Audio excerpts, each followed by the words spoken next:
بسم اللہ الرحمن الرحیم۔ السلام علیکم۔ ناول ایکس آفیشیل میں خوش آمدید۔ ناول میری وفا پہ حق ہوا تیرا، از قلم ام امامہ کی قسط نمبر 5 لے کر حاضر ہوئی ہوں۔ امید کرتی ہوں آپ سب کو پسند آئے گی۔ ویڈیو شروع کرنے سے پہلے اگر آپ نے ابھی تک میرے چینل کو سبسکرائب نہیں کیا تو برائے مہربانی چینل کو سبسکرائب کریں، بیل نوٹیفیکیشن کو آن کر لیں تاکہ ہر آنے والی نئی ویڈیو آپ تک بآسانی پہنچ سکے۔ تو چلتے ہیں ویڈیو کی جانب۔ صوفے پر بیٹھا وہ شخص سنجیدگی سے اپنے سامنے لیٹی اس لڑکی کو دیکھے جا رہا تھا جو اب تک ہوش و حواس سے بیگانہ تھی۔ اس کی کنڈیشن کیسی تھی، اس کے ساتھ آخر ہوا کیا تھا، یہ بات وہ جان نہیں سکا تھا کیونکہ ڈاکٹرز کے مطابق وہ اس کی پوری معلومات اس کے کسی فیملی ممبرز کو ہی دے سکتے تھے۔ ابھی کے لیے جو بات وہ جان سکا تھا وہ بس یہ تھی کہ وہ لڑکی کسی کی بھی قسم کے خطرے سے باہر تھی، لیکن مزید وہ کچھ جان نہیں سکا تھا، نہ ہی یہ کہ اس کا زخم کیسا تھا، نہ ہی یہ کہ اس کا زخم کب تک بڑھنا تھا۔ اسے افسوس ہو رہا تھا اس لڑکی کی حالت دیکھ کر اور غصہ آ رہا تھا خود پر جس کی ایک معصوم جان کو یہاں تک پہنچا دیا تھا۔ زمان عباسی ایک بد نصیب باپ ہی تو تھا جو 13 سال تک اپنی بیٹی سے ملنے کے لیے تڑپتا رہا، اور آج جب وہ اس کے سامنے موجود تھی تو وہ اسے پہچان بھی نہیں سکا تھا۔ اس نے کبھی آئینور کا چہرہ جو نہیں دیکھا تھا، کسی تصویر میں بھی نہیں۔ اس کی دلی خواہش تھی اپنی بیٹی سے ملنے کی، اور آج جب وہ اس سے ملا تھا تو پہلی ملاقات میں ہی وہ اپنی بیٹی کو اس قدر تکلیف دے بیٹھا تھا۔ اگر اسے ذرا بھی اندازہ ہوتا کہ سامنے لیٹی لڑکی اس کی اپنی بیٹی ہے تو بنا کسی چیز کا خیال کیے وہ اسے خود میں بھر لیتا اور اس کی تمام تکلیف اپنے اندر ابھر لے لیتا۔ جلد بازی میں اس کا دوپٹہ سڑک پر ہی گر گیا تھا، اس لیے اس وقت اس کے وجود پر زمان نے وہ سویٹر ڈالا ہوا تھا جسے پہن کر وہ گھر سے باہر نکلا تھا۔ اس لڑکی کی ہتھیلی پر سیاہ قلم سے ایک نمبر لکھا ہوا تھا جسے عموماً بچوں کے نمبر یاد نہ کرنے پر ان کے ہاتھ پر لکھ دیا جاتا ہے، جسے دیکھتے زمان نے اس نمبر پر کال ملا کر بچی کی حالت، ہاسپٹل کا نام اور روم نمبر اس کے ساتھ گھر والوں کو بتا دیا تھا۔ ممکن تھا جلدی کوئی اس کے پاس پہنچ بھی جاتا اور یہاں آتے ہی اس پر بے انتہا غصہ بھی کرتا۔ زمان اس چیز کے لیے بھی تیار تھا۔ گہرا سانس بھرتے ہوئے اس نے ایک نظر بند دروازے کی جانب دیکھا اور اس طرف سے خاموشی پا کر نظروں کا رخ واپس لڑکی کی جانب کر دیا۔ وہ لڑکی جس میں کچھ تو الگ تھا، وہ لڑکی جو اسے اپنے ایک عزیز کی یاد دلا رہی تھی، وہ لڑکی جو ماہم سے مشابہت رکھتی تھی، وہ ماہم جیسی کیوں لگ رہی تھی؟ شاید یہ ایک اتفاق تھا۔ ہاں، یہ ایک اتفاق تھا۔ یقیناً میری بیٹی بھی بالکل تم جیسی ہی ہوگی۔ اس کی جانب دیکھتے ہوئے وہ دھیمے لہجے میں کہنے لگا۔ جب دروازہ کھلنے کی آواز پر اس نے چونک کر نظروں کا رخ اس طرف موڑا تھا۔ آئینور کمرے میں داخل ہوتا ولی بنا ارد گرد دیکھے سیدھا بیڈ پر لیٹی آئینور کے قریب چلا گیا، جبکہ اس کے لبوں سے ادا ہوتے لفظ زمان عباسی کو پل بھر کے لیے ساکت کر کے تھے۔ وہ ماہم جیسی لگ رہی تھی اور اس کا نام آئینور تھا۔ کیا یہ ایک اتفاق تھا؟ بالکل، یہ محض ایک اتفاق تھا۔ اس نے خود کو سرزنش کی۔ ضروری تو نہیں تھا دنیا میں ایک ہی لڑکی کا نام آئینور ہو۔ میں معافی چاہتا ہوں، یہ سب میری وجہ سے ہوا۔ اس کی آواز سنتے ہی ولی نے نظروں کا رخ موڑ کر کمرے میں موجود اس شخص کو دیکھا اور اسے دیکھتے ہی خشک ہوتے لبوں پر زبان پھیرتا نظروں کا رخ واپس آئینور کی طرف کر گیا۔ آپ یہاں سے جا سکتے ہیں۔ دیکھیں، میں سمجھ سکتا ہوں آپ کی کیفیت، پلیز یہاں سے چلے جائیں۔ اب کی بار اس کے لہجے میں جھلکتی سختی محسوس کرتے ہوئے وہ ایک آخری نگاہ آئینور پر ڈالتا وہاں سے چلا گیا۔ اس کا خیال تھا وہ شخص اس کے ساتھ ایسا رویہ صرف اس لیے رکھ رہا تھا کیونکہ اس کی وجہ سے وہ لڑکی جو شاید اس کی بیٹی تھی اسپتال کے بستر تک پہنچ چکی تھی، پر اس کے ساتھ ایسا رویہ رکھنے کی وجہ بس ایک یہی تھی کہ وہ زمان عباسی تھا، آئینور کا باپ۔ ڈاکٹر سے آئینور کی تمام تفصیلات لیتا وہ ریچھ کو کال ملانے کے خاطر نیچے کی طرف جانے لگا جب نظر ریسیپشنسٹ کے قریب کھڑے شخص پر گئی۔ وہ اسے جانتا نہیں تھا، نہ ہی یہ چہرہ اس نے پہلے کبھی دیکھا تھا، لیکن اس کے لفظوں نے ولی کو خاصا چونکا دیا تھا۔ وہ آئینور کی بابت پوچھ رہا تھا، وہ اس ڈاکٹر سے ملنے کی خواہش کر رہا تھا جس سے آئینور کا ٹریٹمنٹ کیا تھا۔ یہ سب سن کر اسے جاننے میں وقت نہیں لگا تھا کہ وہ آئینور کا قریبی تھا۔ قدم اٹھاتا وہ واپس اس کمرے کی طرف چلا گیا جہاں اس وقت آئینور موجود تھی۔ اس وقت اسے ڈسچارج نہیں کرنا تھا کیونکہ ڈاکٹر کے مطابق جب تک وہ ہوش میں نہیں آ جاتی تب تک اس کی حال کے بارے میں کچھ کہا نہیں جا سکتا تھا، پر آئینور کو وہ یہاں رکھ نہیں سکتا تھا کیونکہ ملک بیلا کے لوگ اس کے قریب پہنچتے جا رہے تھے، اس لیے وہاں کام کرتے اپنے ایک عزیز کی مدد سے ڈسچارج پیپر تیار وہ پہلے ہی کروا چکا تھا، جو کہ اچھی بات تھی کیونکہ زرار ملک اسی ہاسپٹل میں تھا۔ ممکن تھا وہ اس تک پہنچ بھی جاتا۔ کمرے میں داخل ہوتے ہی اس نے غنودگی کی کیفیت میں لیٹی آئینور کو اٹھایا اور اسے اپنے ساتھ لیے باہر کی طرف چلا گیا۔ زرار اب وہاں کہیں بھی نہیں تھا۔ اس اس کے علاوہ کسی نے ان دونوں پر خاص توجہ بھی نہیں دی تھی، کیونکہ لوگوں کا خیال تھا روز کی طرح ڈسچارج ہوا پیشنٹ اپنے گھر جا رہا ہے۔ ہاسپٹل سے باہر نکلتے ہی آئینور کو گاڑی میں بٹھاتا وہ اس جگہ سے دور جاتا گیا۔ البتہ یہ کام کرتے ہوئے دل میں ایک ملال بھی پیدا ہو رہا تھا۔ اسے ایسا نہیں کرنا چاہیے تھا، اسے آئینور کو اس کے اپنوں سے دور نہیں کرنا چاہیے تھا۔ جس عمارت سے آئینور نکلی تھی، اس کے سڑک پر لگے کیمروں کو دیکھتا وہ تمام ان فوٹیج کو دیکھتا جا رہا تھا جس جگہ سے اس کا گزر ہو رہا تھا، اور اسی کے باعث وہ اس کے ایکسیڈنٹ کی خبر بآسانی جان گیا تھا۔ اس کا ایکسیڈنٹ ہوا تھا، گاڑی میں بیٹھا شخص اسے اٹھا کر لے گیا تھا، جسے دیکھتے ہی وہ اس نے فوٹیج دوسری جگہ کی لگا لی تھی۔ یقیناً وہ شخص اسے ہاسپٹل لے کر ہی جائے گا، اور ایسا ہی ہوا تھا۔ پہلا جو بھی ہاسپٹل راستے میں آیا تھا، اس شخص نے اپنی گاڑی وہیں روکی تھی، جس کے بعد وہ گاڑی سے اترتا آئینور کو اندر لے گیا تھا۔ اسکرین پر نظر آتا منظر دیکھتے ہوئے ذرا نے چمبے سے اس منظر کو ریورس کرنے کا اشارہ کیا اور اس کے قریب بٹھا کر گیا۔ اس کے بعد سنتے ہی منظر کو ریورس کر گیا تھا، اور دوسری مرتبہ اس منظر کو دہراتے ہی ذرا ملک ایک گہرا سانس بھر کر رہ گیا۔ وہ اس کا وہم نہیں تھا، آئینور کو ہاسپٹل لے جانے والا انسان زمان عباسی ہی تھا، جو شاید یہ تک بھی نہیں جانتا تھا وہ لڑکی اس کی بیٹی ہے۔ کیا آپ کچھ اور دیکھنا چاہتے ہیں؟ کرسی پر بیٹھا لڑکا اس کی خاموشی پا کر پوچھ بیٹھا، جس سے سنتے ہی وہ سر نفی میں ہلاتا اس کا شکریہ ادا کرتے ہوئے وہاں سے باہر چلا گیا۔ اب اسے ہاسپٹل جانا تھا، آئینور کو دیکھنے کے لیے، یہ جاننے کے لیے کہ اب وہ کیسی ہے۔ ہاسپٹل پہنچتے ہی اس نے پہلا کام ریسیپشنسٹ سے آئینور کے متعلق پوچھنے کا کیا تھا۔ البتہ حیرت اسے یہ جان کر ہوئی وہاں کوئی آئینور زمان یا آئینور زریان ایڈمٹ نہیں تھی، وہاں آئینور ولی ایڈمٹ تھی۔ اپنی حیرت کو دبا کر اگلا کام اس نے ڈاکٹر کے پاس جانے کا کیا تھا جس نے آئینور کا ٹریٹمنٹ کیا تھا۔ ملاقات کرنا تھوڑا مشکل تھا، لیکن وہاں بطور ڈاکٹر کی حیثیت سے کام کرتا ارشد کا دوست اس کا یہ کام آسان کر گیا تھا۔ ہم اس کے فادر کو تمام تفصیلات بتا چکے ہیں۔ ولی صاحب کی بات کر رہے ہیں؟ اس کی بات سنتے ہی ڈاکٹر نے سر کو ہولے سے جنبش دی، جسے دیکھ کر زرار بس الجھتے دھاگوں کو سلجھاتا رہ گیا تھا۔ زمان اسے لے کر یہاں آیا تھا، پر وہ اس بات سے انجان تھا کہ آئینور اس کی بیٹی ہے، اس لیے ولی نامی شخص کے آتے ہی وہ وہاں سے چلا گیا تھا۔ اب اگر کچھ چاہنا تھا تو یہ کہ ولی کون تھا، کیونکہ اگر وہ مل جاتا تو آئینور نے بھی مل جانا تھا۔ البتہ ولی نامی اس شخص کا وہ بہت برا حال کرنے کا ارادہ رکھتا تھا۔ مجھے اس کی کنڈیشن بتائیں۔ ان کے سر پر گہری چوٹ آئی ہے، MR رپورٹ ابھی نہیں آئی، لیکن میرے خیال سے مریض کی یادداشت پر اثر پڑ سکتا ہے۔ ممکن ہے ان کی یادیں مٹ جائیں، لیکن یہ بات میں یقین کے ساتھ نہیں کہہ سکتا۔ اگر وہ ہوش میں آ جاتی تو تب ہم اس بارے میں معلوم کر سکتے تھے۔ کیا میں ان سے مل سکتا ہوں؟ وہ جا چکی ہیں۔ کیا مطلب وہ جا چکی ہیں؟ کیا ایسی کنڈیشن اسٹیبل تھی جو آپ نے اسے ڈسچارج کر دیا؟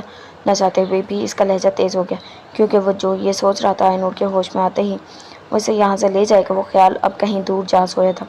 میں نے ان کے فادر کے کہنے پر کیا تھا، اور انہوں نے ایسا کیوں کروایا یہ آپ جان کر ان سے خود پوچھ لیجیے گا۔ کیا بتایا تھا آپ نے مجھے؟ آپ پیشنٹ کے کزن ہیں؟ جی بہتر ہے، میں خود پوچھ لوں گا۔ آپ کا شکریہ، آپ نے مجھے اپنا قیمتی وقت دیا۔ جگہ سے اٹھتے ہوئے اس نے سنجیدگی سے ہاتھ بڑھا کر مقابل بیٹھے شخص سے مصافحہ کیا اور کمرے سے باہر چلے گئے۔ ماضی ملک ولا سے نکلنے کے بعد اس کے پاس جانے کی بس ایک ہی جگہ تھی، وہ تھی اپنی دوست ایریج کے پاس۔ اس لیے آئینور کو اپنے ساتھ لیے وہ وہاں پر گئی تھی، جو اس کی مکمل بات سن کر کافی دیر تک کچھ کہہ نہ سکی۔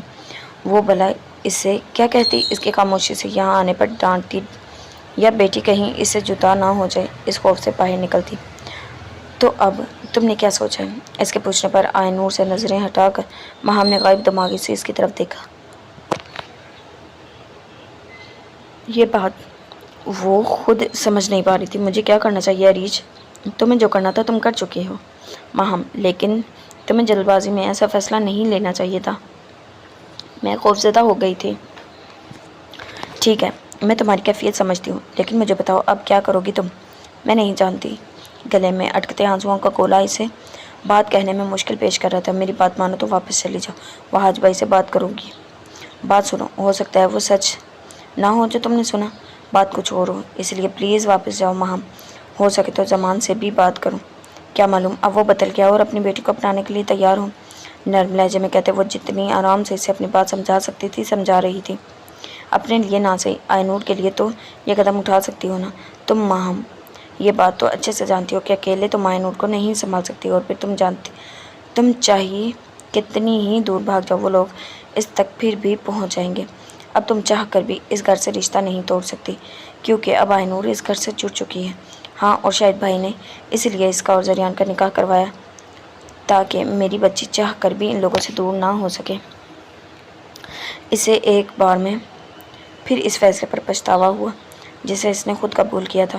بھائی کی محبت پھر سے پانے کے لیے، ان کی ناراضگی دور کرنے کے لیے، بیٹی کا مستقبل سنوارنے کے لیے اس نے شاید ایک غلط فیصلہ کر لیا۔ نہیں مام، اب تم بہت منفی سوچ رہی ہو۔ ہاں، شاید تم ٹھیک کہہ رہی ہو، مجھے ایک بار وہاں جانا ہی ہوگا۔ بھیگی سانس اندر کھینچتے ہوئے اس نے سوتی آئنور کو دیکھا اور جھک کر اس کے ماتھے پر اپنے لب رکھ دیے۔ میں نہیں جانتی آنے والے لمحات میں کیا ہونے والا ہے، لیکن اگر کچھ غلط ہو جائے تو میں آئنور کی ذمہ داری تم پر چھوڑتی ہوں۔ ریج، میری بیٹی کا خیال رکھنا۔ کیا تم ابھی جا رہی ہو؟ ہاں۔ اس بات میں سر ہلاتی وہ چہرہ صاف کرتے ہوئے اپنی جگہ سے اٹھ کھڑی ہوئی۔ لیکن اگر وہ لوگ آئنور کو ڈھونڈتے ہوئے یہاں تک آ گئے تو میں کیا کروں گی؟ یہاں تک کوئی نہیں آ سکے گا، کیونکہ ملک ولا کا جو بھی شخص تمہارے متعلق جانتا ہے، اسے یہی لگتا ہے کہ تم ابھی بھی اسلام آباد میں رہ رہی ہو، جیسے کہ شادی ہونے کے بعد گئی تھی۔ کسی کو علم نہیں ہے تم چند سال پہلے ہی اس شہر میں آ کر رہنا شروع کر چکی ہو، اس لیے یہاں کسی کا آنا ممکن نہیں۔ اپنا خیال رکھنا اور میری نور کا بھی۔ بات مکمل کر کے اس نے ایک مرتبہ پھر سوئی آئنور کے چہرے پر اپنے لب رکھے اور اریج سے مل کر وہاں سے چلی گئی۔ کیا میں نے کچھ غلط کر دیا؟ کیا معلوم، اریج ٹھیک کہہ رہی ہو، ضروری تو نہیں ہر بات سنی گئی بات سچی ہو۔ کیا مجھے واپس جانا چاہیے؟ اگر وہاج بھائی نے سچ میں آئنور کو مجھ سے جدا کرنے کا فیصلہ کیا تو پھر کیا ہوگا؟ میرے وہاں جانے کے بعد کیا ہوگا؟ نہیں، مجھے واپس نہیں جانا چاہیے۔ خود سے سوال و جواب کرتی وہ غائب دماغی سے اپنے قدم اٹھاتی جا رہی تھی، البتہ اٹھتے ہر قدم پر دل یہی کہہ رہا تھا کہ واپس چلی جاؤ، لیکن وہ بس اپنے قدم اٹھاتی جا رہی تھی۔ اس کے حواس تب بحال ہوئے جب تیز رفتار بائک اسے اپنی جانب آتی دکھائی دی، جسے دیکھتے ہی وہ قدموں میں تیزی لاتی دوسری جانب ہو گئی، جس کے باعث دوسری طرف سے آتی گاڑی اس کے اچانک سامنے آتے ہی اسے ٹکر مارتی دور جا گرائی تھی۔ سڑک پر اس زخمی وجود کو دیکھتے ہی وہاں کھڑے لوگ عجلت میں ایمبولینس کو کال کر کے بیگ جو اس کے ہاتھ میں تھا سخت گرفت کے باعث ایسا حادثہ ہونے کے باوجود بھی زیادہ دور نہیں جا سکا تھا، جس پر نظر پڑتے وہاں کھڑا ایک لڑکا اسے اٹھا کر اندر موجود 6 کو باہر نکال کر دیکھنے لگا۔ اس کا ارادہ زخمی شخص کے کسی اپنے کو کال کرنے کا تھا اور ممکن تھا بیگ میں کوئی ایسی چیز مل جاتی جو اسے یہ کام کرنے میں مدد دیتی۔ اس نے کال کرنے کے غرض سے اندر موجود موبائل باہر نکالا جب اس کے کوئی رد عمل ظاہر کرنے سے پہلے وہ بچ اٹھا اور لڑکا بنا سوچے سمجھے کال پک کرتا فون اپنے کان سے لگا گیا۔ دوسری جانب سمان عباسی موجود تھا، جس کے ساتھ سے وہ لڑکا اپنی کہی بات سے ذریعے اتھل پتھل کر چکا تھا۔ ریش ڈرائیونگ کر کے وہ ہاسپٹل کیسے پہنچا تھا، یہ بات تو صرف وہی جانتا تھا۔ اسے نہیں پتا تھا ماہم آئنور کو لے کر کہاں گئی تھی، لیکن زمان عباسی کی اس سے اگلی ملاقات ہاسپٹل میں ہو گئی۔ اس نے ہرگز نہیں سوچا تھا۔ ہاسپٹل پہنچتے ریسیپشن پر بیٹھی لڑکی سے اس کے متعلق معلومات لیتا وہ اس طرف چلا گیا جہاں کا لڑکی نے اسے بتایا تھا۔ وہ اس کے پوچھنے پر نرس نے جو پہلی خبر اسے دی تھی وہ یہ کہ پیشنٹ کی حالت خراب ہے۔ غائب دماغی سے وہ بس ہر اس کام کو کرتا جا رہا تھا جو اسے کرنے کو کہا جا رہا تھا۔ اس سب میں وہ یہ بات تک بھول گیا تھا کسی کو نہ صحیح کم از کم وہاج کو تو ماہم کی حالت سے باخبر کر دیتا۔ اس کا ذہن اس وقت جیسے ہر سوچ سے عاری ہو چکا تھا، وہ کچھ سوچنا ہی نہیں چاہتا تھا، بس کام اس وقت ایک ہی جملہ سننے کو تھے کہ کمرے سے باہر نکلتا ڈاکٹر آ کر یہ بتا دیتا کہ اس کی بیوی اب بالکل ٹھیک ہے۔ بینچ پر بیٹھتے اسے کتنا وقت گزر گیا وہ اندازہ نہیں کر سکا تھا۔ ایسا محسوس ہو رہا تھا جیسے وقت تھم سا گیا ہو۔ گزرتا ہر لمحہ اسے خوف میں مبتلا کرتا جا رہا تھا، ماہم کو کھونے کا خوف، زندگی بھر پچھتانے کا خوف۔ آنکھیں کھول کر اس نے بند دروازے کی جانب دیکھا جب اگلے ہی پل اس بند کمرے کا دروازہ کھلا، جسے دیکھتے ہی وہ جھٹکے سے اپنی جگہ سے اٹھا۔ اب میری بیوی کیسی ہے؟ میں کوئی جھوٹی امید نہیں دوں گا، ان کی حالت نازک ہے، آپ بس دعا کیجیے کہ کیا میں اسے دیکھ سکتا ہوں؟ ہاں، آپ انہیں دیکھ سکتے ہیں، سنجیدگی سے کہتا وہ وہاں سے چلا گیا اور اس کے جاتے ہی زمان لمحے کی دیر کیے بنا کمرے میں چلا گیا جہاں بستر پر لیٹے وجود کو دیکھتے ہی اسے اپنا دل بکھرتا محسوس ہوا۔ یہ سب میری غلطی ہے مام، نہ میں وہاں آتا، نہ تم گھر سے جاتی، نہ ہی یہ سب ہوتا۔ بھی کے لہجے میں کہتے ہوئے وہ اس کے قریب بیٹھتا اس کا ہاتھ تھام گیا تھا۔ پر تم مجھے اتنی جلدی چھوڑ کر نہیں جا سکتی، ہوا بھی ہم نے ساتھ میں کچھ پر تم مجھے اتنی جلدی چھوڑ کر ابھی نہیں جا سکتی ہو، ہم نے بھی بہت کچھ کرنا ہے۔ میں نے تم سے معافی مانگنی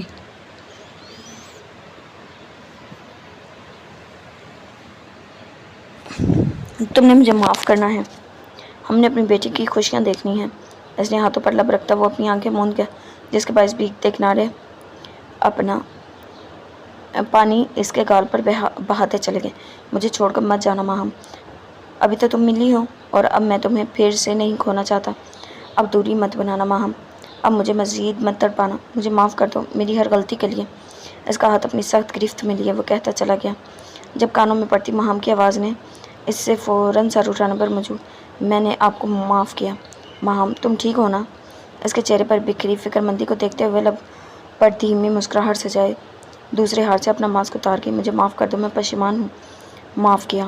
اس کے لبوں سے ادا ہوئے دو لفظ زمان عباسی کی روح تک کو تسکین پہنچا گئے۔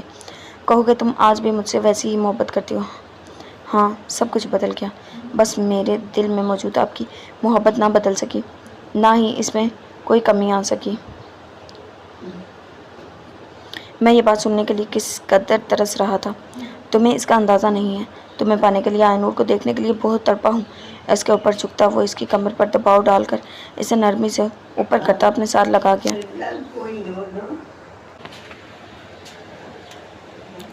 سکون کی ایک لہر اس کے وجود میں دوڑ گئی تھی۔ بھیگی آنکھیں سختی سے میچ کر وہ بس اس سکون بھرے لمحات کو محسوس کرتا رہ گیا۔ تمہارا شکریہ ماہم، مجھے معاف کرنے کے لیے، پھر سے یہ سکون دینے کے لیے۔ اب تم بس جلدی سے ٹھیک ہو جاؤ۔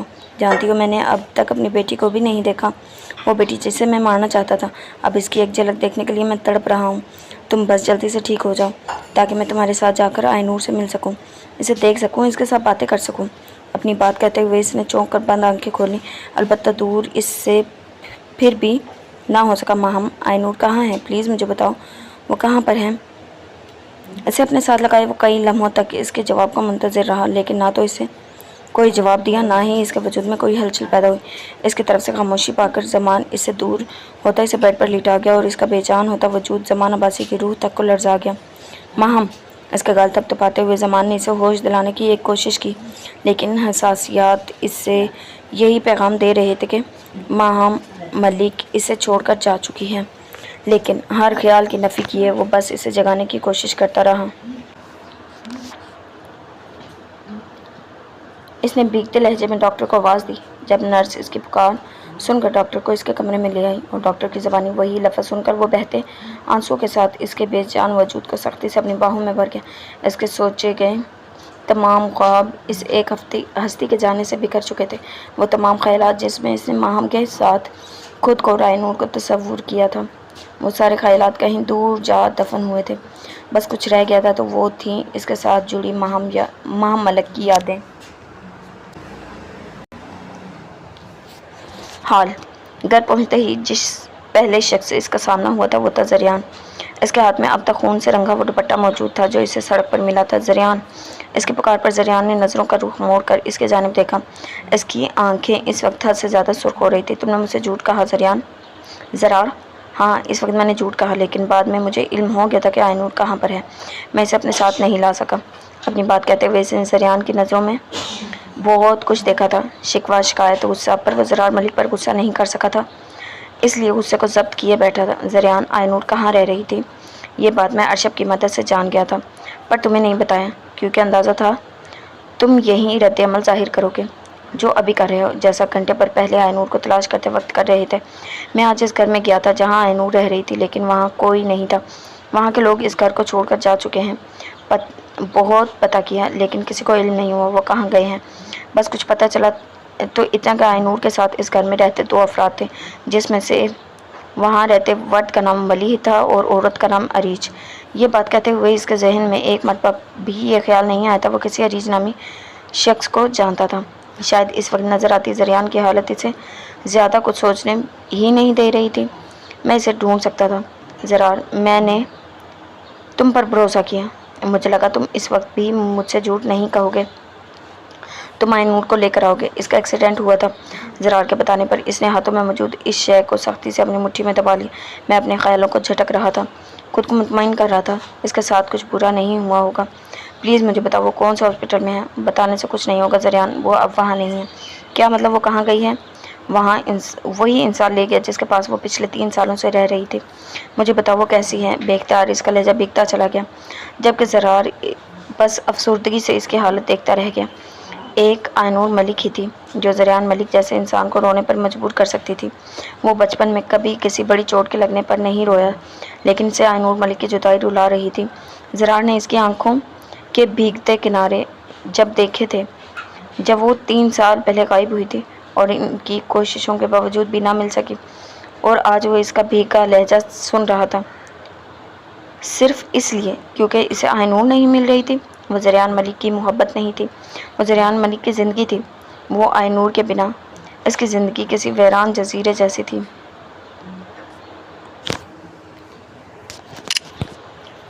ڈاکٹر کے مطابق اس حادثے کا باعث اس کی یادداشت پر اثر پڑ سکتا ہے۔ ممکن ہے وہ اپنی گزری زندگی کو بھول جائے۔ میں اسے کچھ بھولنے نہیں دوں گا، بس تم آئنور کو میرے پاس لے کر آؤ۔ مجھے وہ چاہیے زریان، میں اسے واپس لے کر آؤں گا، یہ وعدہ کرتا ہوں تم سے، پھر چاہے مجھے جو کچھ بھی کرنا پڑے۔ میں اب تک اسے ڈھونڈنے میں جدوجہد اس لیے نہیں کر رہا تھا کیونکہ کہیں نہ کہیں مجھے بھی لگتا تھا آئنور۔ اس نے ایک لمحے کا وقفہ لیا۔ زریان کے سامنے ایسی بات کہنے کو وہ آج تک ہمت نہیں کر سکا تھا۔ مجھے لگا تھا آئنور اب نہیں ہے، لیکن اب جب وہ سامنے آ گئی ہے تو میں اسے یہاں بھی لے کر آؤں گا، اسکیچ بنواؤں گا، اسے ڈھونڈنے کے لیے جو کرنا پڑا کروں گا، لیکن آئنور کو ملک ولا میں واپس لے کر آؤں گا۔ بس مجھے 2 سے 3 دن دے دو، میں اسے واپس لے آؤں گا۔ اسے اپنے ساتھ لگاتا وہ نرم لہجے میں کہتا اسے یہ یقین دلا رہا تھا کہ زریان ملک کی آئنور بہت جلد اس کے پاس ہوگی، پر کون جانتا تھا زریان ملک نے ابھی ہجر کی کتنی راتیں کاٹنی تھی۔ یہ کب تک ٹھیک ہو جائے گی؟ بیڈ پر لیٹی آئنور کی طرف دیکھتے ہوئے وہ اپنے برابر کھڑے ولی سے پوچھنے لگی، مجھے نہیں پتا یہ کب تک ٹھیک ہو جائے گی۔ ڈاکٹر کے مطابق اس کے ساتھ جو حادثہ ہوا ہے اس کے باعث اس کی یادداشت بھی جا سکتی ہے۔ اس کی بات سنتے ہی اریج نے بے اختیار اپنی سرنفی میں ہلایا، ایسا مت کہو ولی، میں تمہیں حقیقت بتا رہا ہوں اریج۔ ہاسپٹل سے گھر تک کا سفر میں نے بہت مشکل سے طے کیا اور اسی سفر کو طے کرتے ہوئے ایک فیصلہ بھی کر چکا ہوں۔ آئنور جیسے ہی ہوش میں آئے گی میں اسے ملک ولاس چھوڑ آؤں گا۔ نہیں، تم ایسا نہیں کرو گے، ماہم نے مجھ سے کہا تھا کہ میں اس کا خیال رکھوں گی، میں اسے جانے نہیں دے سکتی۔ اس کی بات سنتے ہی ولی کی نظروں نے فوراً اسے گھورنے کا کام کیا تھا۔ تم اسے ماہم کی وجہ سے اپنے پاس رکھ رہی ہو یا پھر اپنی وجہ سے؟ تم کہنا کیا چاہتے ہو؟ تم نہیں چاہتی ہو یہ اپنے گھر والوں سے ملے، اپنے گھر واپس جائے، کیونکہ اب تم اسے خود سے دور نہیں کرنا چاہتی۔ ہاں، میں نہیں چاہتی ایسا کچھ بھی ہو، میں نہیں چاہتی یہ یہاں سے جائے۔ ولی، یہ میری دوست کی بیٹی ہے اور مجھے عزیز ہے، میں اسے کہیں نہیں جانے دوں گی۔ اس کا سخت لہجہ پا کر وہ نہ چاہتے ہوئے بھی چیخ اٹھی، اور میں اسے یہاں رہنے نہیں دوں گا۔ تم کیوں بدل رہے ہو؟ تمہیں بھی تو خواہش تھی نا اولاد کی، پھر اب کیا ہوا؟ نہیں، میں نے کبھی نہیں کہا کہ مجھے اولاد کی خواہش ہے، کیونکہ میرے لیے تم کافی تھی اریج۔ ہم آئنور کے یہاں آنے سے میں خوش تھا، لیکن اس کے گھر والے خوش نہیں ہیں، تم سمجھو اس بات کو۔ اریج کا چہرہ اپنے ہاتھوں میں بھرے وہ اس کا بھیگا چہرہ صاف کرتے ہوئے اب کی بار نرمی سے گویا ہوا، اریج تم جانتی ہو میں نے کبھی اولاد کی خواہش ظاہر نہیں کی، کیونکہ میرے لیے تم ہی کافی تھی۔ آئنور میرے لیے خاص ہے اور میں اسے ہمیشہ اپنے ساتھ رکھنے کو بھی تیار ہوں، لیکن اس فیصلے میں اس کے گھر والوں کی رضامندی بھی شامل ہونی چاہیے، جو کہ کبھی ہوگی نہیں۔ اس کا باپ اس کے لیے تڑپ رہا ہے، اس کے گھر والے اسے ڈھونڈتے پھر رہے ہیں اور یہاں یہ میرے پاس ہے۔ ولی، میں اسے کھو کر پھر سے بے اولاد نہیں ہونا چاہتی۔ ٹھیک ہے، ہم ایک بچہ اڈاپٹ کر لیں گے، لیکن آئنور اب یہاں نہیں رہے گی۔ صبح میں اسے اس کے گھر چھوڑ آؤں گا اور اب ہمارے درمیان اس متعلق کوئی بات نہیں ہوگی۔ مجھے یقین ہے جب تم آئنور کو اس کے گھر والوں کے ساتھ ہنستے کھیلتے دیکھو گی تو تم بھی پرسکون ہو جاؤ گی۔ ماہم بھلے سے ایسا نہیں چاہتی تھی کہ آئنور واپس جائے، لیکن وہ ہی اس کی اصلی جگہ ہے جہاں اب اسے جانا ہی ہوگا۔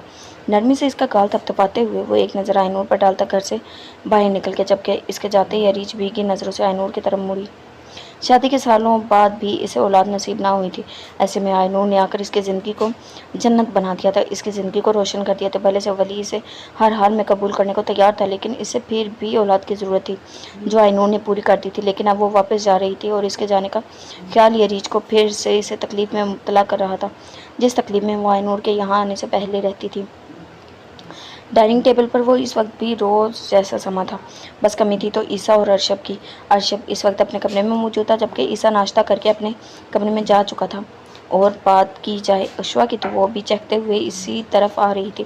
تمہارے کنگن کہاں گئے حرین؟ صدب کی آواز پر ناشتہ کرتی حرین نے چونک کر اس کی طرف دیکھا۔ کیا؟ ارشب کا دیا تحفہ کہاں گیا؟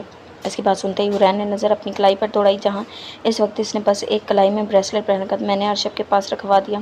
کیوں؟ اس کے پوچھنا اور مسکراتے ہوئے واپس اپنے کام میں مصروف ہو گئے۔ وہ ارشب نے دیے تھے، میرے لیے بہت قیمتی تھے بڑی امی، مجھے ڈر لگ رہا تھا کہیں کھو نہ دوں، اس لیے بس ان کے پاس رکھوا دیے۔ اس کی بات سن کر صدق بس گہرا سانس لے کر رہ گئی۔ وہ لڑکی شوہر کا دیا تحفہ اس لیے نہیں پہنے تھی کہ کیونکہ وہ قیمتی تھے، بلکہ نہیں، اس نے خود اپنی سوچ کی نفی کی۔ وہ انہیں اس لیے نہیں پہنی تھی کیونکہ وہ قیمتی تحفہ ارشب نے اسے دیا تھا، وہ اسے کھونے سے ڈر رہی تھی۔ تو ارشب بھائی پھر بنوا دیں گے۔ وہاں پر آتی ایشوا چہکتے ہوئے کہتی، اپنی جگہ پر بیٹھ گئی۔ آج اتنی دیر سے اٹھی تھی؟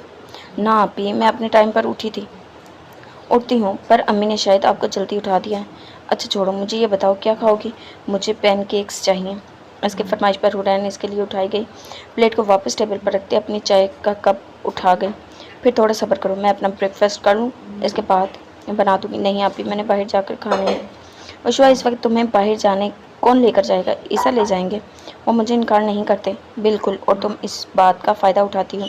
صدف کے کہنے پر اس نے جلدی سے اپنا سر نفی میں ہلایا۔ یہ تو سراسر الزام تھا۔ بھلا اسے کب عیسیٰ کا فائدہ اٹھایا؟ وہ خود اتنا اچھا تھا کہ اس کی ہر فرمائش پوری کر دیتا تھا۔ ایسا مت کہیں بڑی امی، عیسیٰ مجھے خود کہتے ہیں جو بھی کام ہو سیدھا آ کر مجھ سے کہہ دیا کرو۔ بڑی امی کچھ غلط بھی نہیں کہہ رہی تھی۔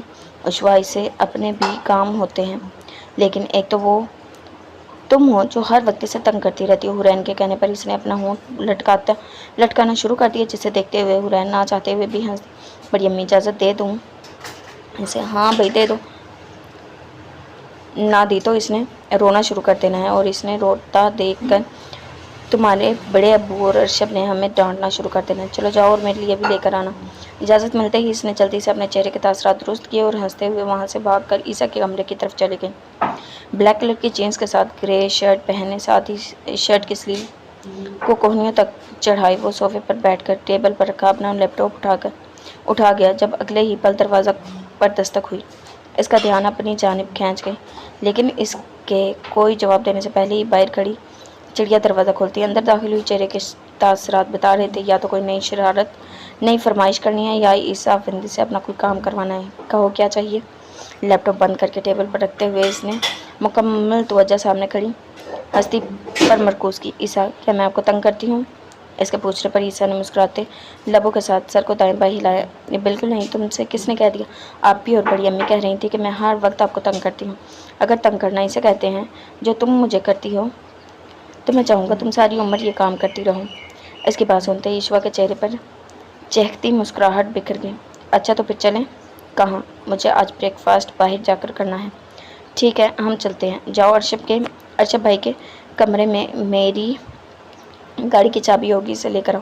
آپ کی چابی ان کے کمرے میں کیوں ہے؟ چہکتی چڑیا تجسس کے ہاتھوں مجبور ہو کر پوچھ بیٹھی۔ گاڑی کوئی مسئلہ کر رہی تھی، بھائی نے کہا وہ دیکھ لیں گے، بس میں اپنی گاڑی انہیں تھما دوں تو وہ ٹھیک ہو گئی۔ ہاں، انہوں نے کہا تھا وہ چابی اپنے کمرے میں بھول گئے ہیں، جا کر لے لوں، پر میں خود بھی بھول گیا۔ آپ جلدی جاؤ اور لے کر آؤ۔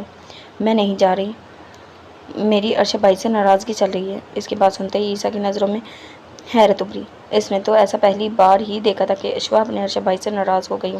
البتہ یہ ناراضگی زیادہ دیر تک نہیں چلے گی، اس بات کا تو اسے خود بھی اندازہ تھا۔ اور وہ کیوں؟ انہوں نے ابھی تک میرا چاکلیٹ ہاؤس جو نہیں دیا۔ اس کے بتانے پر وہ سر جھٹک کر اپنی جگہ سے اٹھا اور اسے اپنی گاڑی کے پاس جانے کا کہہ کر خود ارشب کے کمرے کی طرف چلا گیا۔ محل نما اس عالیشان عمارت کے ایک کمرے میں اس وقت ذیحان حسن کے ساتھ ایک اور فرد موجود تھا، اور باہر کڑاسانی میں اسٹیل کے ختم ہونے کا منتظر تھا، جو کہ جلد ہی ہو بھی گئی تھی۔ اندر بیٹھا فرد کمرے سے باہر نکل کر وہاں سے چلا گیا، اور اس کے جاتے ہی سالم دروازے پر دستک دیتا اپنے قدم اندر کی جانب بڑھا گیا۔ سر، ایک اہم خبر دینی تھی۔ کس بارے میں؟ زرار ملک کے بارے میں ایک اور خبر پتہ چلی ہے۔ اس کے بتانے پر ذیحان حسن کے تاثرات پل بھر میں بگڑتے چلے گئے۔ بات کی تم نے اس سے؟ موقع نہیں ملا، کیونکہ اس سے پہلے ہی یہ خبر پتہ چل گئی۔ کیا خبر ملی ہے تمہیں؟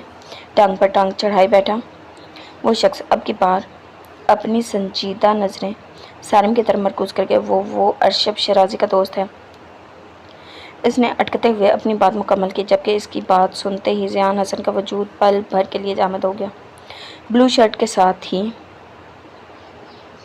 ہم رنگ جینس میں ملبوس وہ شخص ڈریسنگ ٹیبل کے قریب آیا اور برش اٹھا کر بے ترتیب بالوں کو ترتیب دینے لگا۔ ڈریسنگ پر رکھی اپنی گھڑی اٹھا کر اس نے مردانہ کلائی میں پہنی اور جھکی نظریں اٹھا کر آئینے میں خود کو دیکھنے لگا۔ داڑھی مونچھوں سے پاک چہرہ آج بھی خاصا پر رونق لگ رہا تھا۔ اپنی تیاری مکمل کرتے ہی اس کا ارادہ اب باہر جانے کا تھا جب اسٹڈی ٹیبل کی طرف اٹھتی بے ساختہ نظریں اس کے چلتے قدموں کو روک گئی تھی۔ زرار نے اسے کچھ بھیجا تھا، پر کیا، یہ اس نے اب تک نہیں دیکھا تھا۔ گہرا سانس بھرتے ہوئے اسٹڈی ٹیبل پر رکھا لیپ ٹاپ اٹھا کر بیڈ پر بیٹھا اور اس نے اپنے سامنے رکھ کر آن کر دیا۔ مختلف لوگوں کی بھیجی گئی ای میلز کو نظر انداز کرتا وہ اس فائل کو اوپن کر گیا جو زرار نے کل شام میں اسے بھیجی تھی، لیکن کل مختلف کاموں کے سر انجام دیتا وہ انسان اس کا بھیجا گیا وہ پیغام دیکھنا ہی بھول گیا تھا۔ وہ ذیحان حسن کی فائل تھی۔ زرار اس کے بارے میں جو کچھ بھی جانتا تھا وہ سب اس ایک فائل میں کہتا۔ کہا جاتا کہ زرار ملک اس کے بارے میں کافی کچھ جانتا تھا تو غلط نہیں ہوگا۔ بس ایک چیز تھی جو اس کے کام میں مسئلہ پیدا کر رہی تھی، وہ تھی جگہ۔ ذیحان حسن کہاں رہتا تھا یہ بات وہ اب تک نہیں جان سکا تھا، نہ ہی یہ کہ اس کے ساتھ جڑا کوئی بھی شخص کہاں رہتا تھا۔ بھلے سے وہ ان جگہوں پر چھاپا مار چکا تھا جہاں ذیحان حسن کے کام چلتے تھے، لیکن اس کا کوئی ساتھی زرار ملک کے ہاتھوں آج تک نہیں لگ سکا تھا۔ جب ایسا کوئی کام کرتا ہوں تو محسوس ہوتا ہے میں بھی ایک پولیس والا ہوں۔ ہاں، اس سے اچھا تھا پولیس والا ہی بن جاتا، اتنی تو قابلیت ہے مجھ میں۔ خود سے بڑبڑاتے وہ نظریں اس فائل پر ٹکائی سے پڑھتا جا رہا تھا جب ایک جگہ پر آ کر اس کی انگلیوں کی حرکت ختم ہو گئی۔ اچنبھے سے اس نے ایک مرتبہ پھر ان لفظوں کو شروع کر کے پھر سے پڑھا، اور اب کی بار جیسے جیسے وہ ان لفظوں کو پڑھتا گیا ویسے ویسے اس کی شک کی تصدیق بھی ہو گئی۔ وہ جانتا تھا ذیحان حسن کون ہے، پر پھر بھی بھول بیٹھا تھا۔ میں اتنی بڑی بات کیسے بھول سکتا ہوں؟ نظریں لیپ ٹاپ کی اسکرین پر ٹکائے وہ بے یقینی سے کہتا اپنی جگہ سے اٹھ کھڑا ہوا تھا۔ میں اتنی بڑی بات کیسے بھول سکتا ہوں؟ نظریں لیپ ٹاپ کی اسکرین پر ٹکائے وہ بے یقینی سے کہتا اپنی جگہ سے اٹھ کھڑا ہوا۔ سائڈ ٹیبل پر رکھی اپنی گاڑی کی چابی اٹھاتا وہ کمرے سے باہر نکلا۔ جب اسے سامنے سے آتا عیسیٰ کا دستک دیتا ہاتھ فوراً تھما۔ کیا ہوا عیسیٰ؟ وہ مجھے اپنی گاڑی کی چابی چاہیے تھی۔ کیا آپ کہیں جا رہے ہیں؟ ہاں، تمہاری چابی سائڈ ٹیبل پر ہوگی، لے لو، عجلت میں کہتا وہ بھاگنے کے انداز میں وہاں سے چلا گیا، جبکہ عیسیٰ بس اس کی جلد بازی دیکھتا رہ گیا۔ بھلا ایسا بھی کیا ہوا تھا جو وہ گھر سے اتنی عجلت میں باہر گیا تھا؟ حد کرتے ہو زرار ملک، میں نے تمہیں اتنی اہم خبر دی ہے اور تم اتنا ٹھنڈا ری ایکشن دے رہے، مجھے یہاں آنا ہی نہیں چاہیے تھا۔ اس سے اچھا تھا گھر پر بیٹھ کر اپنی ماں کے ہاتھ کا گرم ناشتہ کھا لیتا۔ اپنی بات کے جواب میں اس کی طرف سے اطمینان بھرا رد عمل پا کر وہ غصے سے کہتا نظروں کا رخ موڑ گیا تھا، جسے دیکھتے ہی کمرے میں زرار کا بے اختیار قہقہ گونجا تھا۔ وہ 25 سالہ سمجھدار انسان تھا، پر زرار ملک کے لیے نہیں۔ زرار ملک کے لیے ارشد شیرازی اس کی محبوبہ تھا جو اس کے اکثر روٹھنے کا کام ہی کرتا تھا، تبھی تو زرار کے لیے وہ اس کی روٹھی محبوبہ تھا۔ لیکن اسے اپنا دوست پھر بھی عزیز تھا، ہر حال میں عزیز تھا، اور اپنی اس روٹھی محبوبہ کو ہمیشہ مناتا بھی تھا، کیونکہ زرار ملک وہ واحد انسان تھا جس کے سامنے ارشد شیرازی ہر طرح کا رد عمل ظاہر کر دیتا تھا۔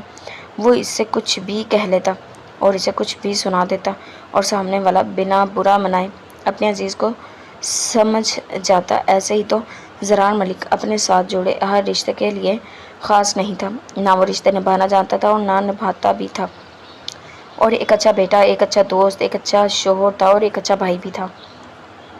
اور میری روٹھی محبوبہ، چہرے کے تاثرات درست کر لے، اتنا تو نایام مجھ سے نہیں روٹتی جتنا تو روٹ جاتا ہے۔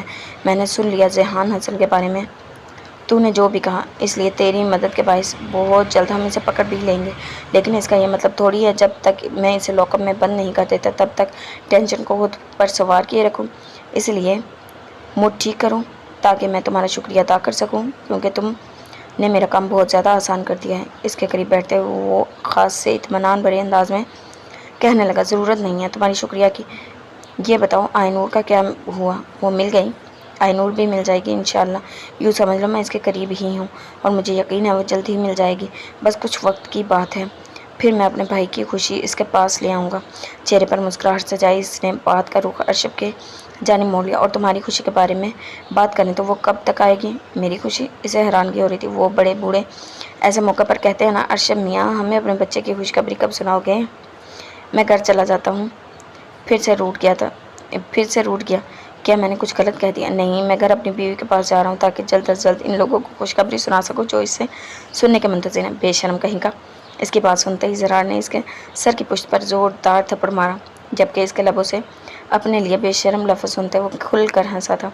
شروعات کس نے کی تھی؟ اور اس میں کچھ غلط بھی نہیں کہا۔ میں نے تو مجھ سے 3 سال بڑا ہے، ہر چیز مجھ سے زیادہ بہتر طریقے سے جانتا ہے۔ ہنستے ہوئے اس نے بات جاری رکھی جب زرار کا ہاتھ 1 منٹ پر پھر سے اٹھتا دیکھ کر وہ تیزی سے اپنا سر جھکا گیا، جس کے باعث زرار ملک کا مردانہ ہاتھ سیدھا دیوار میں جا لگا اور درد کی لہر جیسے اس کے دماغ کی تاریخ کو ہلا گئی۔ لیکن وہ خاموش پھر بھی نہیں رہا تھا۔ اگلا عمل جو اس نے کیا تھا وہ تھا قہقہ لگاتے ارشب کی گردن دبوچنے کا، لیکن وہ انسان اس وقت ڈھیٹ بنا ہوا تھا جس کے قہقے زرار کی حرکت کے باعث مزید شدت اختیار کر چکے تھے، کیونکہ اس وقت زرار کے چہرے پر بکھرے تاثرات اسے کافی مزہ دے رہے تھے۔ جی تو جناب، یہ تھی ہماری آج کی ایپیسوڈ۔ امید کرتی ہوں پسند آئی ہوگی۔ ملتے ہیں نیکسٹ ایپیسوڈ کے ساتھ۔ اللہ حافظ۔